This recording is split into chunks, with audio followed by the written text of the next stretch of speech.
vie. S'ouvrir à la vie. Ça, c'est un grand thème, ça, s'ouvrir à la vie. Alors, comment je vais expliquer ça? Pour moi, ça me semble, c'est tellement évident, mais je vais l'expliquer du mieux que je peux. Quand je sens cette blessure-là, si vous voulez, comment je la sens dans l'être avec lequel je suis connecté, c'est comme une fleur, c'est comme un bourgeon qui a commencé à grandir. Il y a le bourgeon qui a commencé tout juste il y a quelques pétales qui ont commencé à s'ouvrir, mais malheureusement, il y a eu plusieurs événements de la vie intra-utérine, de la naissance ou au cours des premières semaines, premiers mois de vie, qui fait que l'être qui porte cette blessure, il comprend tout de suite qu'il n'a pas le droit de vivre, il n'a pas le droit d'être lui, il n'a pas le droit d'exister, et automatiquement le bourgeon, il se rétracte, il commence à peine à fleurir, à bourgeonner, et automatiquement il se referme. Donc s'ouvrir à la vie, dans la perception que j'en ai, c'est comme une fleur qui recommence à s'ouvrir, parce qu'une fleur qui s'ouvre, ça veut dire qu'elle accepte la chaleur à l'extérieur, elle accepte la lumière du soleil, la chaleur du soleil, elle accepte la douceur du soleil, elle accepte aussi la pluie, elle accepte la terre. Donc s'ouvrir à la vie, c'est un très très grand travail de retour à soi et de s'ouvrir à tout ce que la vie peut nous apporter. Donc généralement, une fille qui a été attendue comme un garçon et élevée comme un garçon, ben, elle va aussi porter cette difficulté-là. Parce qu'effectivement, en elle, il y a cette empreinte très profonde qui lui dit j'ai pas le droit d'être une fille, donc je peux pas manifester qui je suis. Et quand on est enfermé et qu'on peut pas manifester pleinement qui on peut pas être dans l'ouverture, on peut pas être dans l'ouverture de ce que la vie vous donne, parce qu'on est tout le temps en protection. Et dans les cas extrêmes, certains vont se reconnaître, on est tout le temps dans une énergie de combat. On est tout le temps dans une énergie de guerre par rapport à soi ou par rapport aux autres, oui. Voilà, c'est pour ça que j'ai pensé aujourd'hui développer, prendre quelques exemples comme ça et les développer, parce que je vous assure, c'est très très profond, quoi.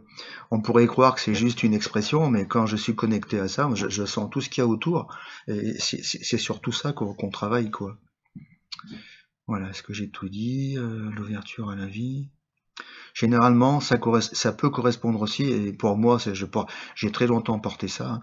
Ça peut être aussi le fruit de nombreuses vies difficiles, des vies où on a été des victimes, où on a subi à répétition, qui fait que se pose en nous une croyance très très forte, et qui est même blindée, et qui des fois est difficile à changer et à faire sauter.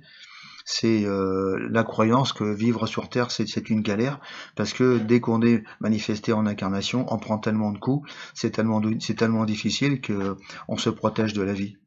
Moi, par exemple, j'ai tellement de vies passées lointaines dans différentes cultures aux quatre coins du monde, où il y a eu des villages qui ont été massacrés à l'arme blanche, parce que les armes modernes avec la poudre, le canon, tout ça, c'est récent. Ça fait même pas un siècle que ça existe, ou un siècle et demi. Avant, ça se réglait à coups d'épée, à coups de lance, donc c'était à l'arme blanche.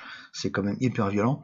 J'avais tellement de mémoire de villages massacrés comme ça à l'arme blanche que en moi, la conviction, quand j'ai commencé à vouloir travailler sur cette blessure, et j'ai créé ma première séquence de son et après des mandats pour travailler sur le thème de s'ouvrir à la vie, mais je pouvais pas m'ouvrir à la vie. Vous savez, l'image que je voyais la vie, je voyais la terre comme étant un visage qui était en terre, pas un visage humain, mais c'était en gros un visage avec une bouche béante qui était en train de boire le sang de tous les êtres qui avaient été tués sur terre. Vous voyez, donc comme si la terre c'était un vampire qui boit le sang des hommes.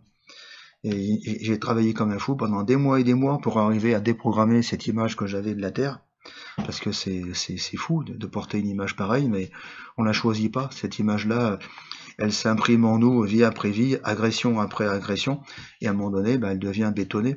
Et effectivement, une des blessures spirituelles que j'ai travaillé le plus, il y a quelques années en arrière, c'était s'ouvrir à la vie. Je l'ai travaillé du matin au soir pendant presque 6 mois pour commencer seulement à ouvrir un tout petit peu. Quand on est tout le temps victime, persécuté, massacré, comment voulez-vous qu'on puisse croire que la vie, elle peut être bonne pour nous? Comment on peut croire que quelqu'un à l'extérieur peut être bon et quelqu'un peut nous donner quelque chose? Parce que tous ceux qui nous entourent dans des vies comme ça s'est toujours terminé en carnage. Donc on comprend vite qu'il faut pas compter sur les autres, que les autres ils sont là pas pour nous aider, mais au contraire pour nous mettre la tête sous l'eau. Et malheureusement, toutes ces croyances bétonnées qui sont ancrées en nous, ben, elles sont aussi créatrices, et ça continue à colorer le présent. Voilà, c'est tout ça. Enfin, c'est aujourd'hui, vous avez les blessures, et demain, je vais expliquer le processus. C'est pour ça que dans le mail et le texte que j'ai posté sur Facebook, j'ai commencé en disant, mais on sait tous qu'on est des magnifiques âmes. Toutes les religions du monde disent qu'on est des âmes d'amour magnifiques, et en pratique, on fait le constat qu'on se vit tous comme étant le contraire, et quand on voit les relations qu'on a les uns avec les autres, c'est des relations hyper violentes, et il n'y a pas d'amour dans tout ça. D'où vient ce décalage? Ben, le décalage, il vient de là. Et donc demain, je vais expliquer qu'est-ce qui se passe au cours des premières secondes de vie de l'incarnation de l'âme, oui. Alors, Voilà. après, On va faire juste une petite pause. Parce que je vais boire un petit peu. Parce que là, j'arrête pas là depuis 3-4 heures d'affilée.